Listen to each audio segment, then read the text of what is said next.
మధురం ఏసయ్య సన్నిధిని మరవజాలను. జుంటి తేనె ధరల కన్నా యేసునామమే మధురం ఏసయ్య సన్నిధిని మరవజాలను. జీవిత కాలమంతా ఆరాధించెదా యేసయ్యనే ఆరాధించెదా. జీవిత కాలమంతా ఆనందించెదా యేసయ్యనే ఆరాధించెదా. జుంటె తేనె ధరల కన్నా యేసునామమే మధురం యేసయ్య సన్నిధిని మరవజాలను. జుంటె తేనె ధరల కన్నా యేసునామమే మధురం యేసయ్య సన్నిధిని మరవజాలను. మంచిది, దేవుని స్తోత్రం.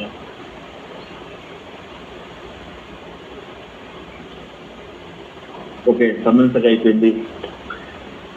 సమయం అయిపోయింది కాబట్టి సమయంలో మరి దేవునికి స్తుతించిన బాతం గారికి మరి ఎస్సీకృష్ణ పేరట హృదయపూర్వకంగా వందనం చెల్లించుకుంటాం. చక్కగా పాడి దేవుని స్తుతించిందని బట్టి. అలాగే రింకమ్ గారు, రింక భౌనికు ఉత్తమ గీతగానం తమిర ప్రభు ప్రశంస కొరకు భౌనికు ప్రభు కృష్ణ కన్నమరే ఆమె ధన్యవాదాలు. ఈ సమరే తిన్నతమ్మ మరి దేవునికి స్తుతించి దేవునికి ఆరాధించిందని బట్టి మరి యేసుక్రీస్తు పేరట వందనం చెల్లించుకుంటున్నామమ్మ. మరి సమయంలో మరి దేవుని పాటలు పాడి దేవుని స్తుతించిన మీ అందరికీ మళ్ళీ చుట్టూ యేసుక్రీస్తు పేరట వందనములు. ఈరోజు ఎవరు పాడలేదో వాళ్ళకి రేపు ఇవ్వబడుతుంది. కొందరు ఫోన్ చేస్తే ఎత్తట్లేదు. మరి ఈ సమయంలో మరి ఇంద్రగారి ల్యాండ్లోకి వచ్చున్నారు కాబట్టి మరి సమయం తగలేదు. ఈ సమయం దేవుని వాక్యం వినే సమయం కాబట్టి నిశ్శబ్దంగా ఉండండి. మరి ఎటువంటి శబ్దాలు చేయొద్దండి. ఫోన్ విడిచిపెట్టి ఎక్కడ పోవద్దండి. మరి దేవుడు చదవడానికి వేగిరపడి ఉండండి. దేవుడు మాట ఎంతో మనకు బలమైన దుర్గము, మనకు ఆశ్రయము, మన జీవితానికి మరి ఎంతో ఉన్నతమైన మరి క్షేమము, ఆరోగ్యము, నెమ్మది, శాంతి, సమాధానము. కాబట్టి దేవుడి మాటలు మనకి ఎంతో మన జీవితానికి విలువైనది.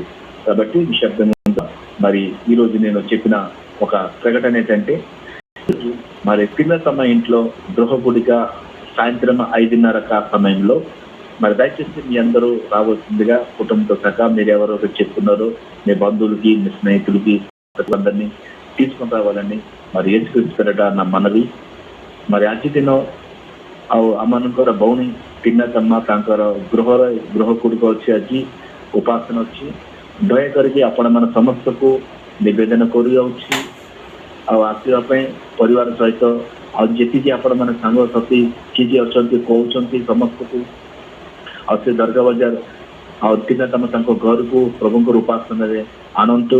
ପ୍ରଭୁଙ୍କର ଆଶୀର୍ବାଦ ପାଇବା ପାଇଁ ସମସ୍ତଙ୍କୁ ଆଣନ୍ତୁ ଆଉ ଅନେକ ପ୍ରଭୁଙ୍କ ବାକ୍ୟ ସୁସମାଚାର ଆଉ ଯେମିତି ଶୁଣିପାରିବେ ସତ୍ୟକୁ ଆଣନ୍ତୁ ଦୟାକରି। ଆଉ ఈ సమయంలో మరి దేవుని వాక్యం వినే సమయం మరి నిశ్శబ్దంగా ఫోన్ చేసి మెడిటేషన్ ఉంచండి।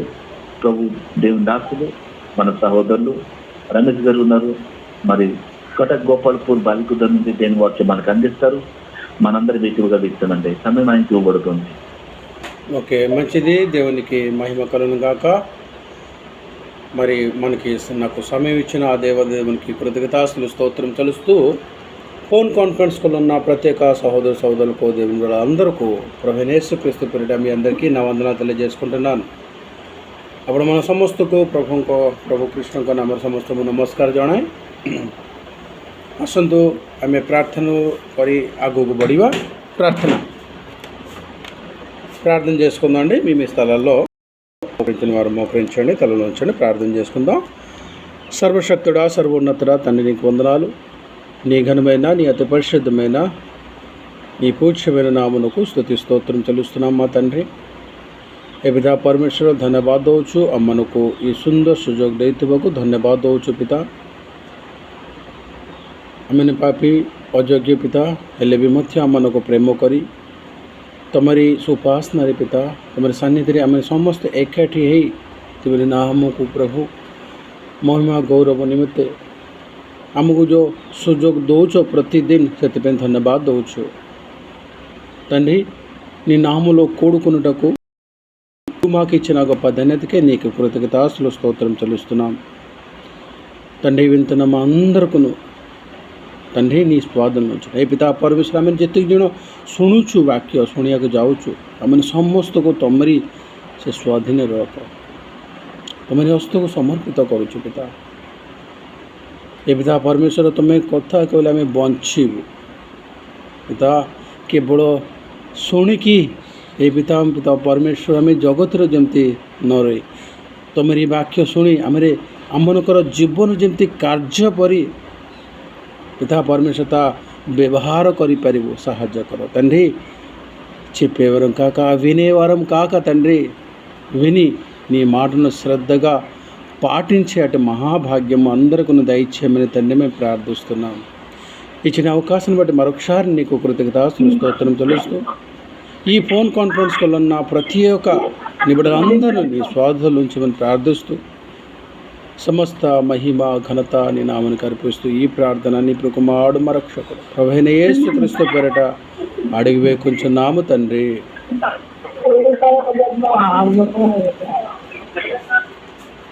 ఎవరో బాగా డిస్టర్బెన్స్ చేస్తున్నారు, కొంచెం చూసుకోండి. ఎవరో మీట్లో పెట్టలేదు, దయచేసి మీట్లో పెట్టండి అమ్మా. మీ మాటలు వినిపిస్తాను మా కేకలు. ఓకే, అవును అక్కడే చేసిన ఓకే. ఎవరు కూడా మాట్లాడకండి. వాక్య సమయంలో మనము నిశ్శబ్దంగా ఉండాలి.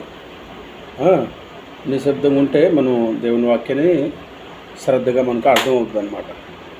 ఓకే, మంచిది.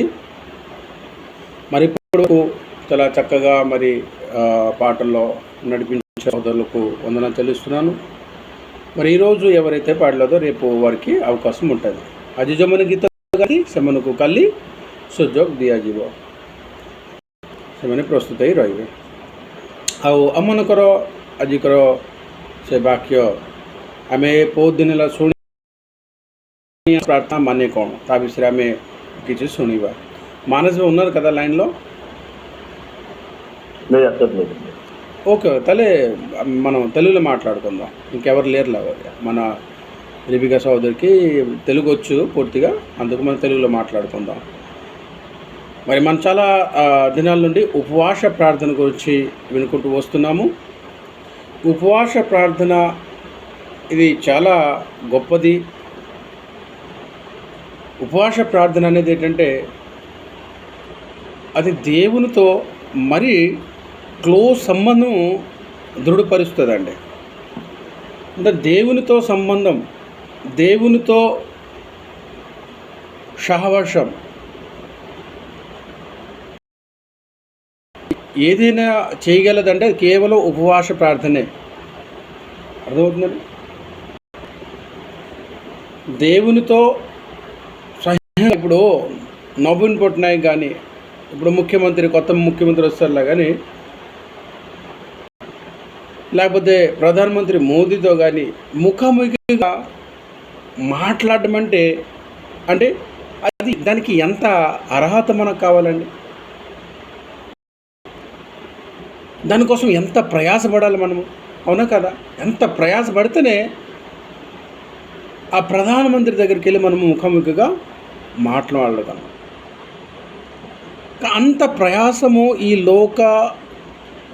ఈ లోకరీతిగా అంత ప్రాముఖ్యమైన మనిషితో మాట్లాడడానికి మనం ఎంతో ప్రయాసపడుతుంటాం. ఉన్నారు చాలా ప్రయాసపడేసి అక్కడి వరకు వెళ్ళి ఆయనతో ముఖాముఖం మాట్లాడారు. కానీ ఒక విషయం, మన తండ్రి అనే దేవుడు అండి ఆ అవకాశము జ్ఞానులకు కానీ ధనవంతులు కానీ ఈ లోకరీతిగా ముందు వాళ్ళకి ఇస్తారండి. ఈ లోకరీతిగా ఏం చూస్తారంటే ఎవరికైతే బాగా పవర్ ఉందో, బాగా పలుకుబడి ఉందో అలాంటి వాళ్ళు ఈజీగా వెళ్ళి ప్రధానమంత్రులు కలిసి చేస్తారండి. కానీ నిరుపేదల సంగతి ఏంటిది? వాళ్ళు వెళ్ళగలరా ప్రధానమంత్రి దగ్గరికి? నిరుపేదలు మనలాంటి వారం వెళ్ళగలమండి? వెళ్ళలేము. కనుక మనము ఆ ప్రధానులకు ఒక అతను ఉన్నాడండి. ఆ ప్రధానమంత్రులకే మహాప్రధానమంత్రి మన తండ్రి అనే దేవుడు. ఆయన ఏంటంటే నిరుపేదల ఒక ప్రార్థన మరీ ప్రేమతో వింటాడండి. అనగా మన ప్రార్థన ఎవరైతే తను ఇష్టంతో వెదుగుతారో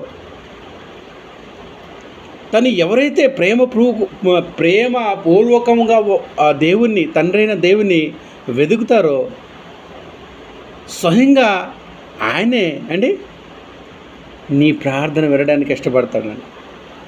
ఆయనే ఇష్టపడతాడు నీ ప్రార్థన వినడానికి. దానికి ఏం చేయాలంటే ఇదిగోండి, మంచి సొల్యూషను, మంచి మనకి మార్గం కనిపిస్తుంది, ఉపవాస ప్రార్థన. ఈ ఉపవాస ప్రార్థన ఏం చేస్తుందంటే స్వయంగా దేవునితోనే అంటే నీకు దేవునికి కనెక్ట్ చేస్తుందండి, కలుపుతుంది ఉపవాస ప్రార్థన. అంత గొప్పతనం ఉంది ఈ ఉపవాస ప్రార్థనలో.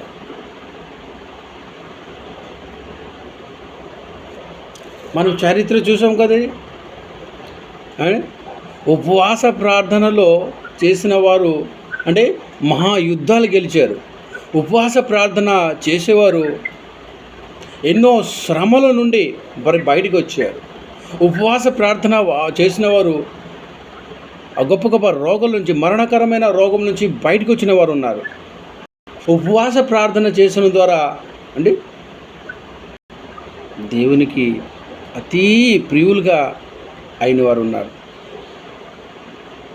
అందుకు ఈ ఉపవాసం అనేది చాలా మంచిదండి, చాలా మంచిది.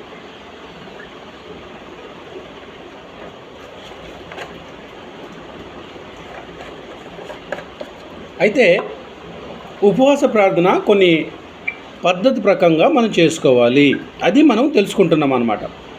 ఉపవాస ప్రార్థన చాలా పవర్ఫుల్, చాలా శక్తిమంతుది, చాలా శక్తితో కూడినది ఉపవాస ప్రార్థన. గుర్తుపెట్టుకోండి దేవుని బిడ్డలారా, ఉపవాస ప్రార్థన చాలా చాలా అంటే చాలా శక్తి కలిగి ఉన్నదండి ఉపవాస ప్రార్థనలో. కనుక ఈ ఉపవాస ప్రార్థన ఎలా చేయాలి, అది ఆ యొక్క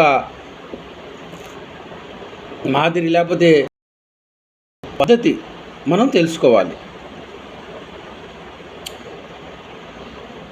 మనము వినుకుంటూ వస్తున్నాం, మనకి అర్థమైపోవాలి ఉపవాస ప్రార్థనలకు డెఫినేషన్.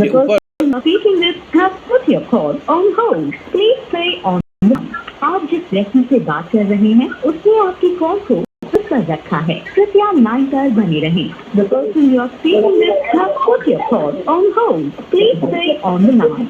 आप जिस व्यक्ति ఎవరు మధ్యలో ఫోన్ చేశారు? మధ్యలో ఎవరు ఫోన్ చేశారు? అచ్చా, ఓకే ఓకే.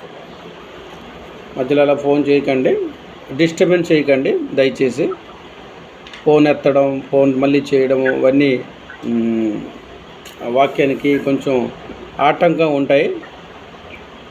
సరే, మంచిది. అయితే యేసు ప్రభు మనకేం చెప్తారంటే, నువ్వు ఉపవాస చేసినప్పుడు వేషధార వలె ఉండకు.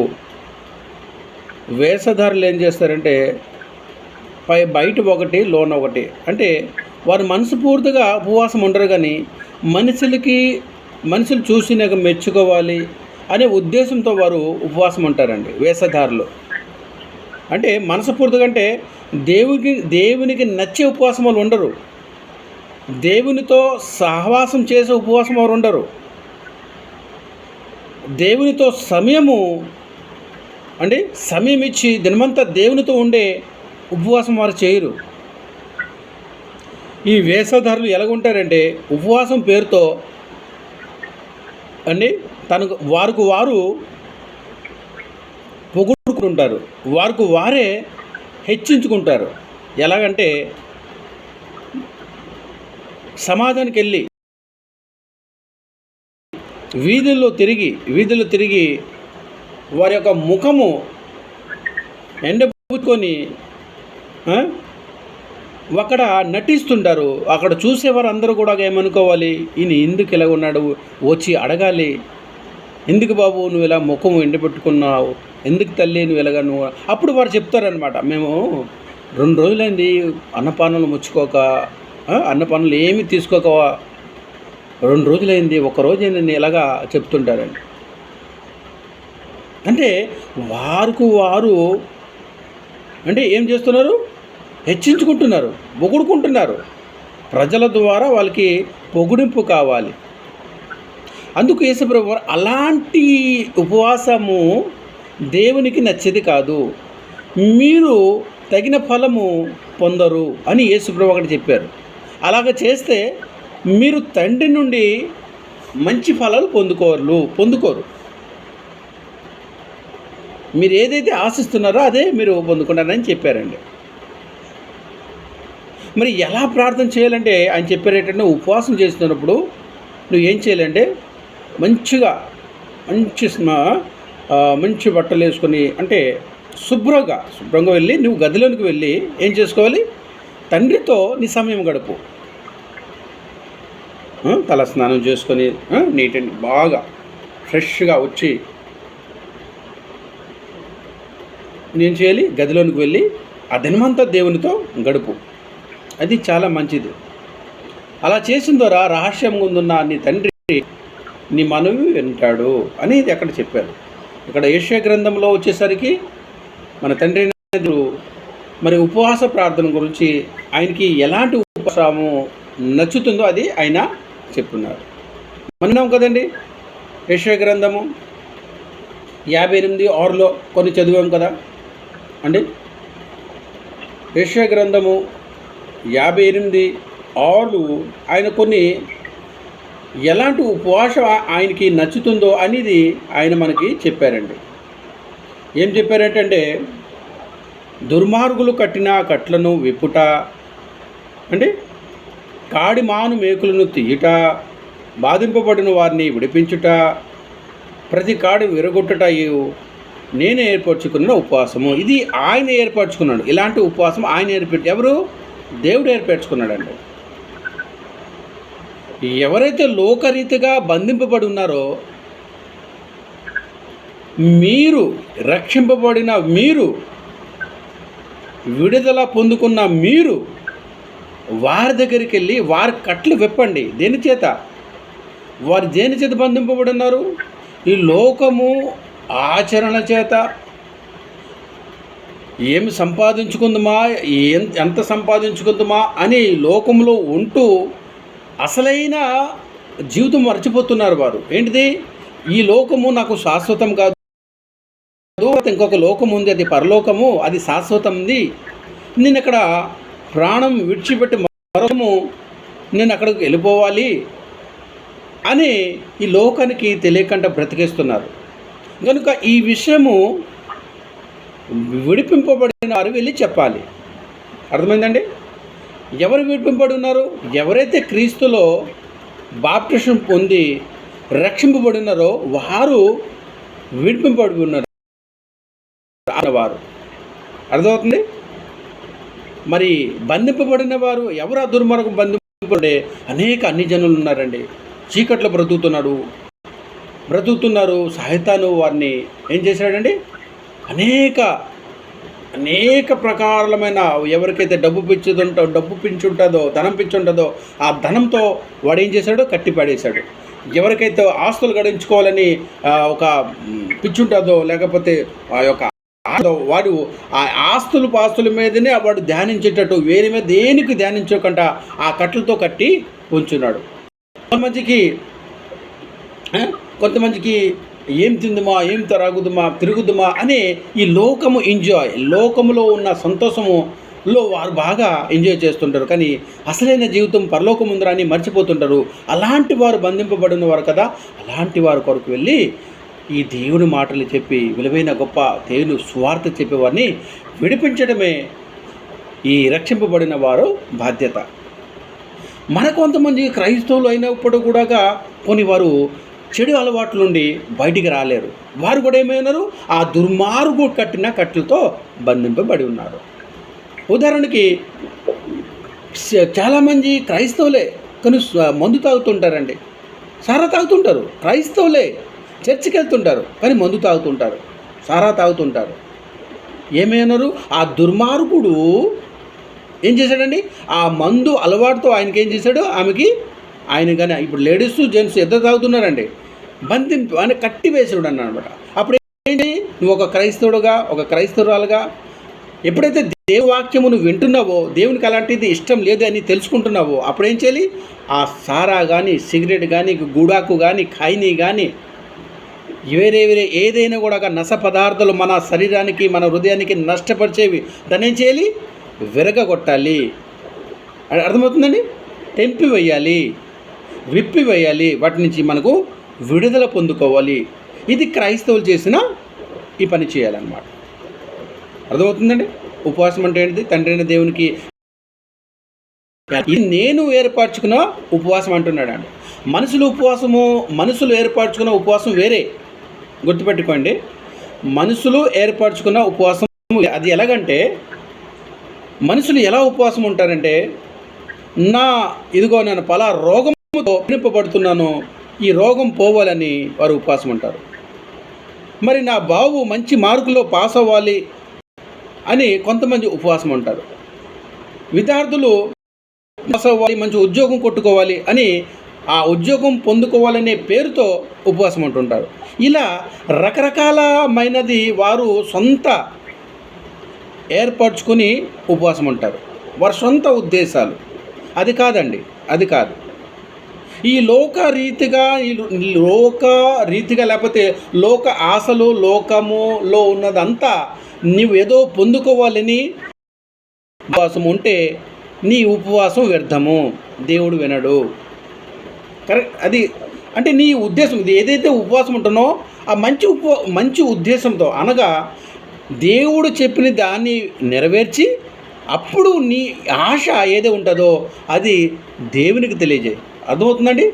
దుర్మార్గుడు కట్లు ఏవైతే కట్టు ఉన్నాడో నీలో కానీ, అంటే మనలో కానీ, లేదా ఇతరులో అన్ని జనులకి కట్టి చేసి అది నెరవేర్చి దేవుని సువార్త చెప్పి మరి దేని చేత కూడా నీవు బంధింపబడి ఉండకుండా అప్పుడు నువ్వు మనవి చేస్తే, నువ్వు దేని కొరకైతే మనం చేస్తున్నావు అది ఖచ్చితంగా దేవుడు వింటాడు. గుర్తుపెట్టుకోండి.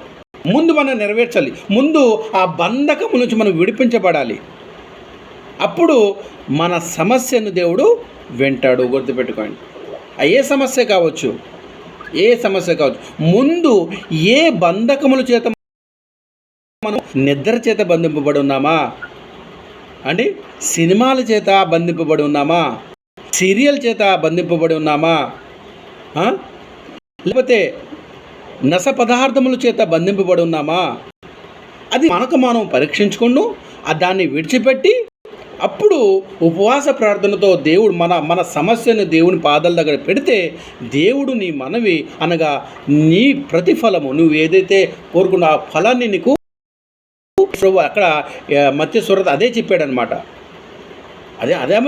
అదే చెప్తున్నాడండి. నీవు గదిలోకి వెళ్ళి తండ్రిన దేవునితో సావాసం చెప్పినప్పుడు ప్రార్థన, నీ మనసులో దేవుడు ఉన్నాడు కనుక నీ ఉద్దేశం అంతా, నీ యొక్క క్రియలంతా నీట్గా మంచిగా ఉన్నాయి. అంటే నువ్వు అన్ని బంధకముల చేత నువ్వేమో విడిపింపబడి ఉన్నావు కనుక దేవుడు నీ మనవి వింటాడు. నీ హృదయంలో పాపమును లక్ష్యం చేసిన యెడల నేను నీ ప్రార్థన వినను అని చెప్పాడు కదండి. మన హృదయంలో పాపమును చోటిస్తే అప్పుడు దేవుడు మన మనవిని వినడండి. ఇది 100కి 100% నిజము. కనుక మనం దేని చేతైతే బంధింపబడి ఉన్నామో అవన్నిటి నుంచి విడిపించబడి దేవుడు ఏం చెప్తున్నాడో అది విని ఆ ప్రకారం చేసి జీవిస్తే దేవుడు మన మనవి వింటాడు. ఓకే, మళ్ళీ ఏం చెప్పాడు తండ్రి అయిన దేవుడు మనకేం చెప్పాడండి? యెషయా గ్రంథము 58:7 చదవండి. ఇంకేం చేయమంటున్నాడు మనకి? అది చేద్దాం, అది చేసి అప్పుడు మనం దేవుని దగ్గర మనం చేసుకోవాలి. ముందు నెరవేర్చాలి తండ్రి యొక్క చిత్తాన్ని. చదవండి సహోదరులు, చదువుతారు, ధర్మరాజు చదువుతారు. 58:7. నీ ఆహారము ఆకలిగొని వానికి ఎక్కుటయు, నీ రక్త సంబంధికి ముఖము తప్పింప పొందుటయు, దిక్కుమాలిన బీదలను నీ ఇంట చేసుకున్నటయు, వస్త్రహీనుడు నీకు కనబడినప్పుడు వానికి వస్త్రము ఇచ్చుటయు, ఇదే కదా నాకు ఇష్టమైన ఉపవాసము. చూడండి, ఒకటి మనం చూసాము, బంధింపబడిన వారు విడిపించడా, లేకపోతే బంధింపబడిన నీవు విడిపించడా, అది నాకు నేనే ఏర్పరచుకున్న ఉపవాసము ఒకటి చెప్పాడండి. ఇక 2వ వచనం వచ్చేసరికి మరి ఏం చెప్తున్నాడు తండ్రి అయిన దేవుడు మనకి ఏం చెప్తున్నాడంటే, నువ్వు పేదలకి కనికరిస్తున్నావా లేదా? నువ్వు పేదలు చూసినప్పుడు కొంచెం ఆహారం పెడుతున్నావా లేదా? నువ్వు పేదలు నీకు కంటికి కనిపించినప్పుడు వారికి వస్త్రం ఇస్తున్నావా లేదా? కొన్ని పేదల పక్షాన మనతో యుద్ధం చేస్తున్నాడండి. పేదల పక్షాన ఉండి నేను పేదల పక్షాన ఉన్నాను, నేను నిరుపేదలతో ఉన్నాను, నేను వారితో ఉన్నాను, మీరు ఇదిగో నా ప్రజలు, ఇదిగో పేద ప్రజలు ఎంతోమంది ఉన్నారు, వారికి నువ్వు ఆహారం పెడుతున్నావా అని దేవుడు మనతో మాట్లాడుతాడు. అదే కదా నేను ఏర్పరచుకున్న ఉపవాసము. అది చేసి నీ సమస్యను నా దగ్గర పెట్టు, నెరవేర్చి తర్వాత నీ సమస్య కానీ నీ బాధ కానీ నీకేదున్నా కూడా అప్పుడు నా సన్నిధిలో నా నీ గదిలోనికి వెళ్ళి మోకరించి నన్ను అడుగు, అప్పుడు నీకు ప్రతిఫలము అనుగ్రహించి దేవుడు సిద్ధంగా ఉంటాడు, ఇష్టపడి ఉంటాడు. అర్థమవుతుందండి? మన దేవుడు అండి మంచివాడండి, స్వార్థం లేని దేవుడు, అందరికీ సరి సమానం చూసే దేవుడు మన దేవుడు అండి. చూడండి, నిరుపేదల పట్ల ఎంత రౌద్రం కలిగి ఉన్నాడో దేవుడు, మన దేవుడు. వారి పక్షాన మాట్లాడుతున్నారు, ఇదిగో పేదలు ఉన్నారు, నీ ఎదుటే ఉన్నారు, ఆహారం పెడుతున్నావా లేదా వారిని? నీ ఇంటికి పిలిచాడు, నువ్వు వెళ్ళి నీ ఆహారం కానీ వస్త్రం కానీ ఇస్తున్నావు, అది మంచిదే. ఆ తర్వాత కూడా నీ ఇంటికి పిలిచి కూడా పేదవాళ్ళని భోజనం పెట్టు, భిక్షగాల్ని భోజనం పెట్టు, వారికి వస్త్రం ఇయ్యు. అర్థమవుతుందండి? యేసు ప్రభు కూడా వాక్యం చెప్పినప్పుడు ఎప్పుడైతే కొండ మీద ప్రసంగం కానీ ఎక్కడైనా కూడా ఆయన ప్రసంగం అయిపోయిన తర్వాత అక్కడ కొన్ని వేల మందికి శరీరాహారం పెట్టాడండి. ఆత్మ ఆహారంతో పాటు ఎవ్వరు కూడా ఆకలితో వెళ్ళకంట అని చూసుకున్నాడండి. ఇదిగో నా దగ్గరకు వచ్చిన వారు నా వాక్యం విన్నారు, వీరు దినమంతా వాక్యం విన్నారు, 3 గంటలు 4 గంటలు 5 గంటలు, ఇదిగో తెల్లవారు మొదలుపెట్టాను, సాయంత్రం అయి వచ్చింది, ఇప్పుడు కూడా వారు దేవుని వాక్యం వింటూనే ఉన్నారు. అయ్యో నాకు ఆకలేస్తుందని మీరు ఇప్పుడే ముగించండి. కొంతమంది అంటారు, ఇంతసేపా బ్రదరు, ముగించండి బ్రదర్, ఇంతసేపు మేము వినలేం బ్రదర్ అని కొంతమంది అంటుంటారండి. అక్కడ యేసు ప్రభు మాట్లాడుతూనే ఉన్నారు. పొద్దున్న నుండి మొదలుపెట్టి సాయంత్రం అయిపోయింది భోజనం లేక. అప్పుడు యేసు ప్రభు ఏమంటాడండి, మీరు శిష్యులకు చెప్పి మీరు వారికి భోజనం పెట్టండి అండి. వారికి అండి ఏమున్నాయి? 5 రొట్టెలు 2 చేపలు తప్ప ఏమీ లేదు. అక్కడ చూస్తే వేల కొలది ఉన్నారు. అంటే దాదాపు 1,000 అవ్వచ్చు అనుకోండి, 10-12 వేలు అక్కడ ఉండొచ్చు. 5,000 పురుషులు అంటే మరి స్త్రీలు, మరి పిల్లలు అంటే చూసుకుంటే 10,000 పైన ఉంటారండి మన అనుమానం లెక్క చూసుకుంటే. ఎందుకంటే స్త్రీలు ఎప్పుడు కూడా సంఖ్య ఎక్కువ ఉంటుంది కదా, అలా చూసుకున్నట్టయితే మరీ ఎక్కువ అవుతారు. కానీ పురుషుల సంఖ్య అక్కడ రాయబడది 5,000 అని. అంటే దేవుడు ఒక ఉద్దేశం ఏంటంటే వారు ఆకలితో వెళ్ళడానికి వీలు లేదు, వారందరికీ ఆహారం పెట్టాలి, ఆహారం పెట్టి పంపించాడండి. ఆ రోజుల్లో డబ్బులు చూసుకోలేదండి వారు. ఆ 10-15 వేల రూపాయలు రొట్లు పెట్టడం అంటే సామాన్యం అండి. ఈ రోజుల్లో చూస్తే కనీసము ఆ 15,000 మంచికి రొట్లు మనం పెట్టామనుకో, కనీసము 2 నుండి అవుతుందండి, 2 లక్షలు మినిమం 2 లక్షలు ఖర్చు అవుతుందండి. మినిమం 15,000కి నువ్వు ఆహారం పెడితే 2 లక్షల రూపాయలు ఖర్చు అవుతుంది. అంటే అక్కడ డబ్బులు ముఖ్యం కాదని, అంటే ఆకలి ఉన్న వారిని దేవుని ఉద్దేశం అంటే ఆహారం పెట్టాలి ఉద్దేశం. అర్థమవుతుందండి? కీర్తన గ్రంథము 146 7వ వచనం చదువుకుందాం. 146వ వచనం అధ్యాయము 7వ వచనం. 146వ అధ్యాయము 7వ వచనం. ఓకే. బాధపరచబడిన వారికి ఆయన న్యాయం తీర్చెను, ఆకలి కొనిన వారికి ఆహారము దయచేయను. యెహోవా బంధింపబడిన వారిని విడుదల చేయండి. ఇక్కడ మనం చూస్తున్నామండి,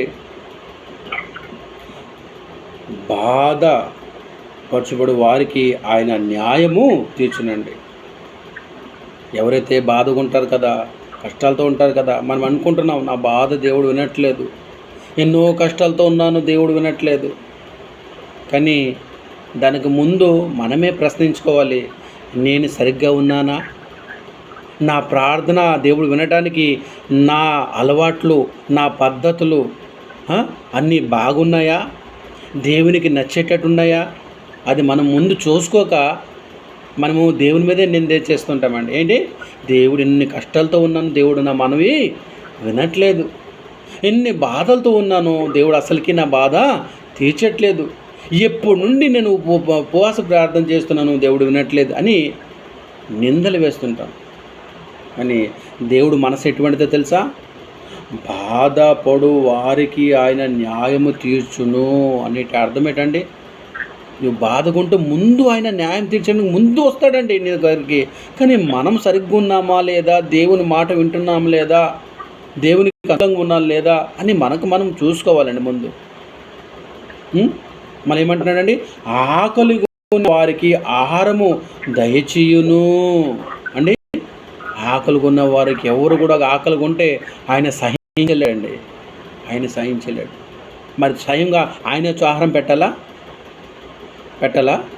ఎవరైతే ఆకలితో ఉన్నారు, అయ్యో కొంచెం ఎవరైనా ఆహారం పెడితే బాగుండేది, నేను దినమంతా ఏం తినలేదు అని తిరుగుతుంటారండి కొంతమంది. దేవుడు వచ్చి సాయం చెప్పాలండి. ఇంకో దేవుని బిడ్డలు ఉన్నారు కదండి, నువ్వు రక్షింపబడ్డావు కదా, నేను రక్షింపబడినా ఉన్నాను కదా, మనమందరం రక్షింపబడి ఉన్నాం కదా, మనమందరము ఆ యొక్క దుర్మార్గుడు కట్టిన ఆ కట్లను తెంపబడి దేవుడు వాడి నుంచి మనకు విడిపించబడి వెలికి సంబంధంగా మనం చేసి దేవుని బిడ్డలుగా మార్చి, అంటే దేవుని బిడ్డలుగా దేవుని రాజ్యములు మనకు ఉంచాడు కదండి. ఇప్పుడు మనం చేయవలసిన క్రియలు ఏంటిది? సత్క్రియలు చేయాలి, అనగా మంచి క్రియలు చేయాలి. ఇప్పుడు మనం చేయవలసింది ఏంటిది?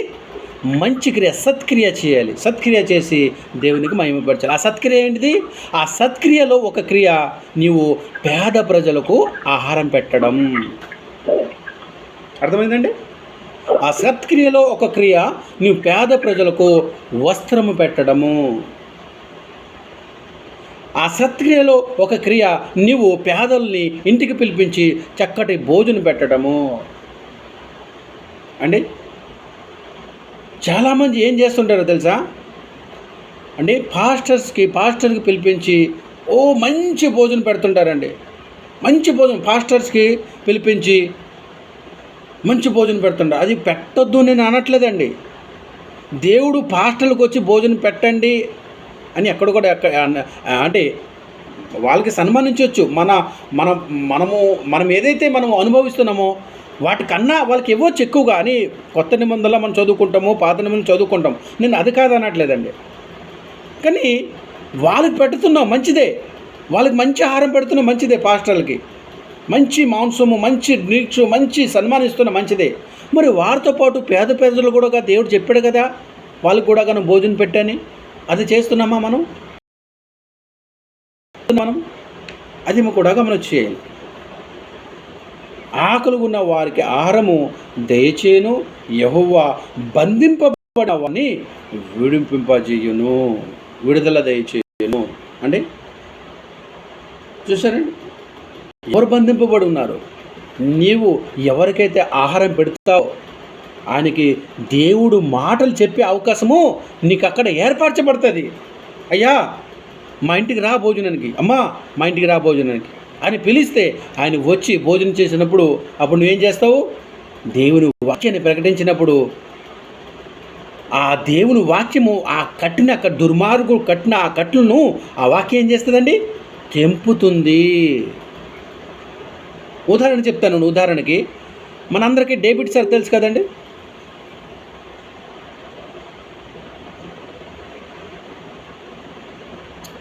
అందరూ వింటున్నారు కదా? మనందరికీ ఓకే లైన్ కల్పిస్తాను.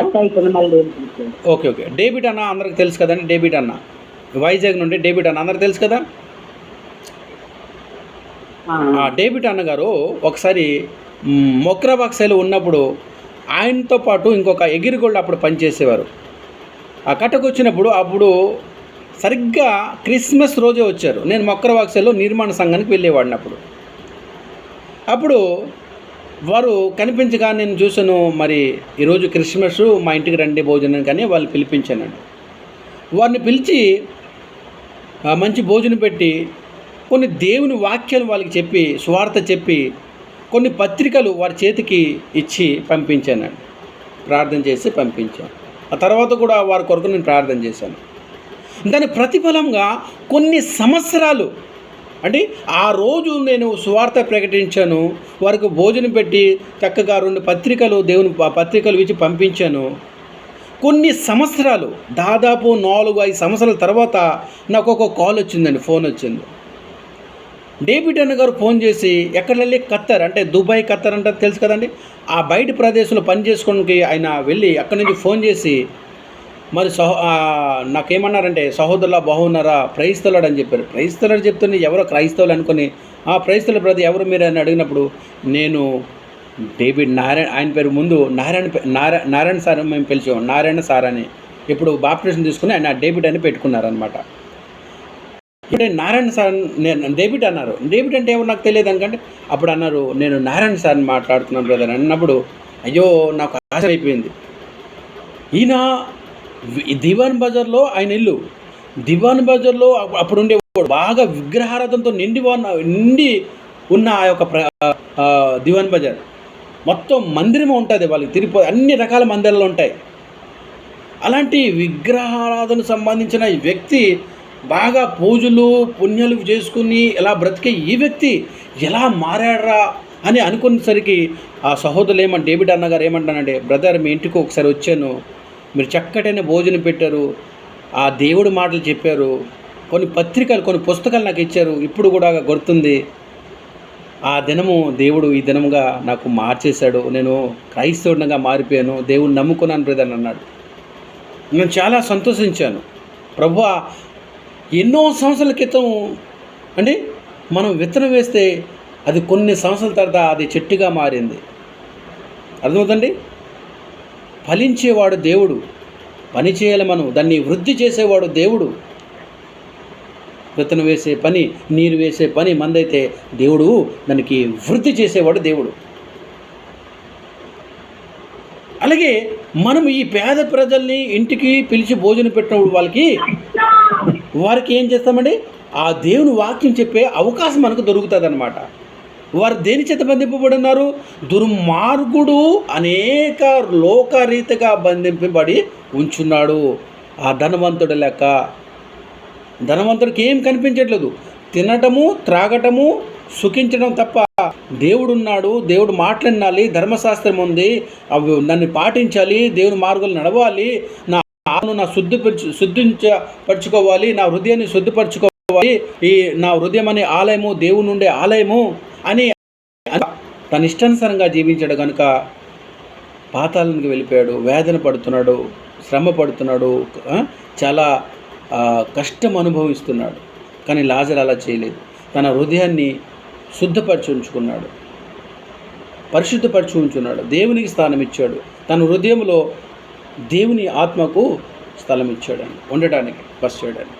అందుకు లాజరు పరలోకం పోయాడు, అనగా పరదేశి పోయాడు. అర్థమవుతుందండి? మనం కూడా దేవుడు చెప్పిన రీతిగా మనం ఏం చేయాలి? దేవుడు మాట వినాలి. ఇంకోటి చదువుకుందాం. సామెతల గ్రంథము 10వ అధ్యాయము 3వ వచనం. సామెతల గ్రంథం 10వ అధ్యాయం 3వ వచనం.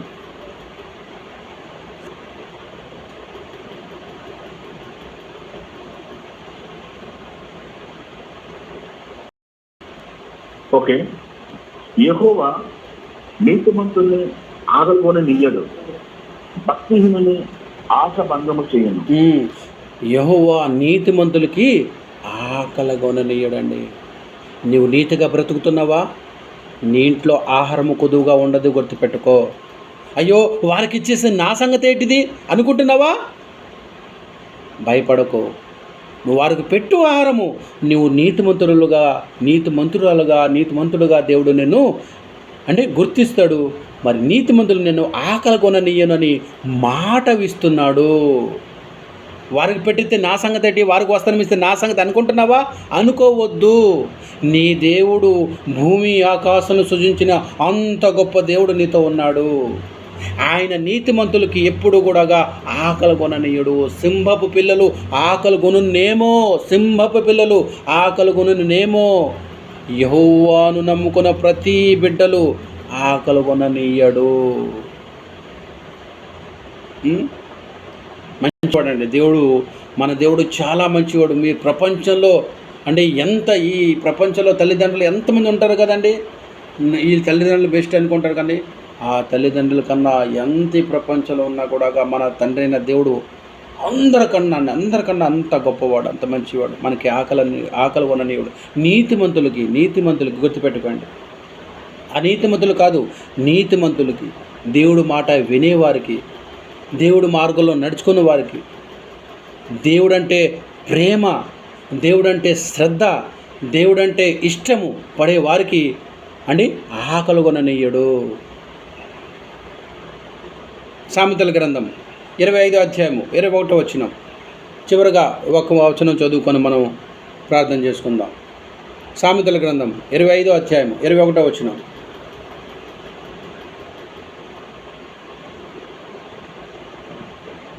ఓకే. నీ పగవాడు ఆకలి కొనిన ఎడల వానికి భోజనం పెట్టము, ఎత్తు కొనిన ఎడల వానికి దాహం నిమ్ము. ఇక్కడ ఇంకొకటి మనం చెప్తున్నానండి. ఈయన నా పగవాడు కదా, ఈయనంటే నాకు ఇష్టం కాదు కదా, ఈయన ఎందుకు నేను పిలవాలి, ఈమెకి ఎందుకు నేను పిలవాలి, ఈమె పేదరాలే కానీ ఈమె ఒకసారి ఈమెతో నాకు గొడవ అయింది, నేను ఈమెకి ఎందుకు పిలవాలి, ఈయనకి ఎందుకు పిలవాలి అని అనుకోవద్దు సహోదర సహోదరి. ఆయన ఎవరైనా కూడా ప్రేమతో ఆహ్వానించు. నీ పగవాడా, నీకు శత్రువా, ఒకప్పుడు నీకు కొట్టాడా, ఒకప్పుడు నీకు తిట్టిందా, మర్చిపో. వాళ్ళ గతి బాగలేదు, అందుకు వాళ్ళ గతిని గమనించి వాడిని భోజనం పెట్టు, వస్త్రం వేయు. అప్పుడు వాక్యం చెప్పే అవకాశము నీకు ఉంటుంది.